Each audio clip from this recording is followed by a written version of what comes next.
Alors, on peut commencer la visite par le système de traitement d'eau, hein. Donc, système de traitement d'eau par lombrifiltration qui, en deuxième partie de ce traitement d'eau, étant traitement d'eau par UV solaire que vous voyez ici. On est ici derrière le branchement électrique de la maison au réseau des Émirats Arabes Unis. Voilà, ce système de traitement d'eau qui prend cette place avec derrière nos bacs, effectivement, qui vont permettre ici le ballon, un ballon d'eau chaude, et puis ça c'est pour la production d'eau chaude, et puis ici plutôt les ballons du traitement d'eau qui sont par là. Voilà.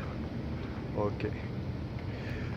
Bon, sinon, que dire? Eh bien, une parfaite intégration ici sur la façade est des panneaux solaires en verticale qui vont permettre de prendre le soleil le matin. Ici en façade sud dont nous faisons le tour.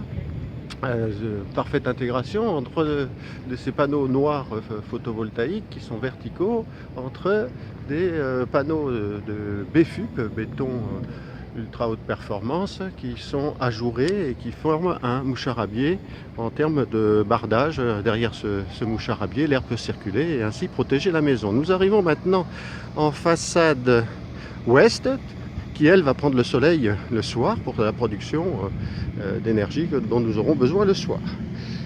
Donc c'est ici une des entrées sur Baïtikoul que va en suivre le public tour, et ça nous permet d'arriver dans cette entrée de patio qui est protégée par un claustrat en bois, protégé de la vue extérieure pour garder l'intimité dans ce patio duquel on sort directement sur une voiture alimentée en électrique. Donc voici le patio ici, avec au fond du patio l'aquaponie qui nous permet effectivement une production à la fois de poissons et de plantes comestibles qui vont permettre à la famille d'être autonome en termes d'alimentation biologique, bien sûr.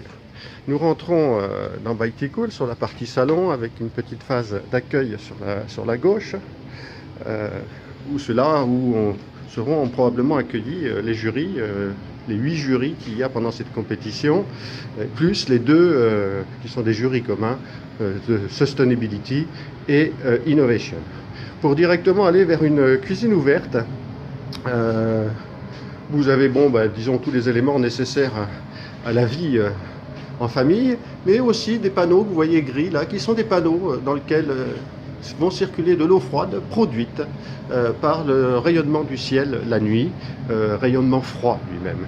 Nous en reparlerons un peu plus tard. Avec ici un local qui n'a pas pour fonction d'être ouvert, puisque c'est le local technique. Alors là on ne voit pas grand chose effectivement, mais autant vous dire que c'est ici le cœur de vie du bâtiment pour qu'il fonctionne, avec une salle de bain tout à fait fonctionnelle, hein. Donc très simple, avec un design très des plus simples pour se sentir un peu en contact avec l'extérieur dans cette fenêtre qu'on a choisie dans la salle de bain, qui par ce BFUP ajouré permet d'avoir la lumière extérieure par ce bardage extérieur tout en étant préservé en intimité. On ressort de la salle de bain, et si je fais un demi-tour en sortant de la salle de bain, vous voyez, j'ai vu sur ce patio, au travers de ce mur aquaponique, que vous voyez dans le patio. Magnifique, ça donne envie d'en manger, mais enfin bon, on va les laisser vivre et surtout grandir grâce à cette circulation d'eau entre les plantes et l'aquarium qui leur permet de nettoyer l'aquarium tout en nourrissant les plantes. Sachant qu'on peut en finale, éventuellement, l'eau qu'on va traiter dans le traitement d'eau extérieur que je vous ai montré au départ par lombrifiltration et UV, on la réinjecter dans l'aquarium elle-même à terme, de manière à avoir un cycle de l'eau totalement fermé. On rentre ici dans la petite chambre. Or la petite chambre, évidemment, On a nos sacs là, hein. Actuellement les étudiants sont occupés à l'inauguration, hein, qui se passe sur un autre endroit du site de la compétition.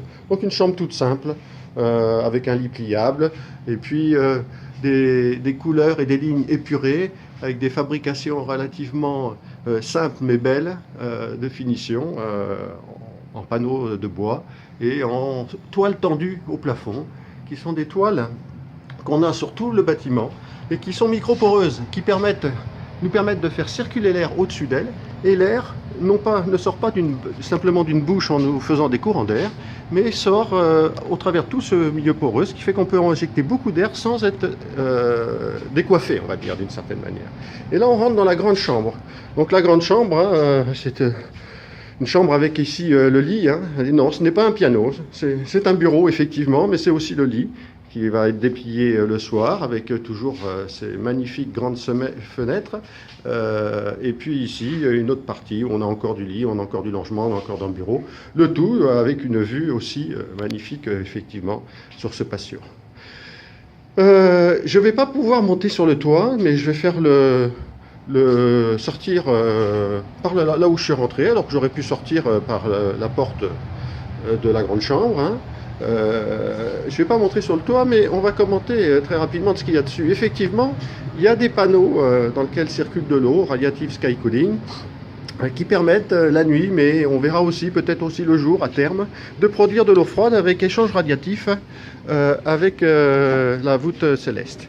Je disais hein, qu'on pourrait éventuellement le faire aussi de jour, parce qu'on travaille actuellement sur des revêtements qui vont pouvoir permettre de refléter la lumière du soleil tout en échangeant avec la voûte céleste, disons le matin et le soir, peut-être pas en plein soleil dans la journée.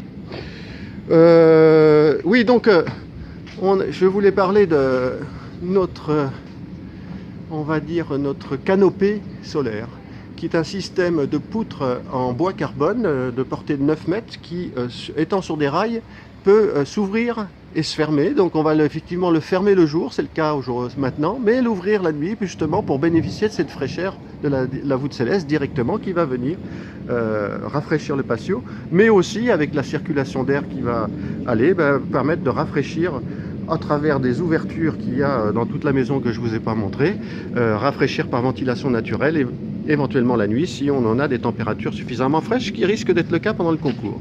Et vous avez, vous voyez, les plantations de végétation en escalier qui sont là-haut. Et donc sur ces poutres, eh bien, vous voyez des panneaux photovoltaïques qui eux sont orientés vers le sud avec une inclinaison idéale pour ici et qui vont venir produire la majorité de l'électricité dont on aura besoin dans cette maison. Et donc au-delà des rails qu'il y a sur ces panneaux, de chaque côté, donc du côté est et du côté ouest, vous avez une rangée de panneaux métalliques que je ne peux pas vous montrer, je ne vais pas vous monter sur le toit, qui vont nous permettre effectivement produire cette eau froide. Voilà, je pense avoir oublié un certain nombre de choses. Ici, la mobilité hein, qui va nous être assurée par une voiture électrique qu'on va recharger. Et puis ici, vous allez voir, effectivement, on est à l'intérieur du patio, on regarde vers l'extérieur. Donc nous, on peut voir à l'extérieur, mais vous allez voir que si je me mets à l'extérieur, eh bien, simplement par un système bien classique hein, d'éléments ajourés à 50%, hein, histoire que le vent il puisse forcer dessus, mais pas trop.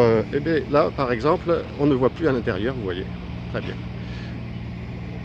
Bon, et bien voilà, Bike2Cool est en route, Bike2Cool est en compétition pendant 14 jours, avec une équipe étudiante fantastique, associant des multicultures et multicompétences, tout ça dans une très bonne ambiance. Eh bien, bonne chance à Bike2Cool.